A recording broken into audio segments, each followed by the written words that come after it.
नई कहानी, गणपति और बुद्धिमान मोर।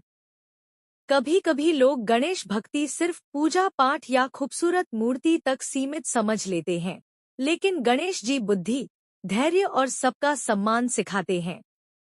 एक गांव में एक मोहताज मोर रहता था, जिसका नाम मुनि था। मुनि बहुत सुंदर, लेकिन थोड़ा अहंकारी भी था। उसे लगता था कि उसकी सुंदरता और पंखों की चमक से सब कुछ पा सकता है। एक दिन गांव में आनंद महोत्सव हुआ, जिसमें गणपति पूजा भी थी। हर कोई देवता गणेश की बुद्धि, शांति और करुणा की प्रशंसा कर रहा था।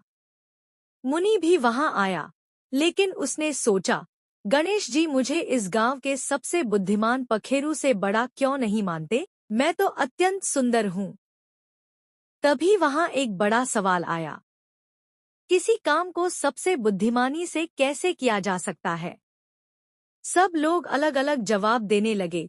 कुछ बोले तेज दौड़कर, कुछ बोले तेज उड़कर, कुछ बोले सबसे ऊंची उड़ान भरकर। लेकिन गणेश जी ने शांत स्वर में पूछा, क्या आपने कभी किसी कठिन काम में धैर्य, सहनशीलता और सीखने की इच्छा को भी देखा है? तभी मुनि को एहसास हुआ कि सिर्फ सुंदरता या तेजी से काम नहीं होता, बल्कि बुद्धि और समझ से ही परिणाम अच्छे आते हैं।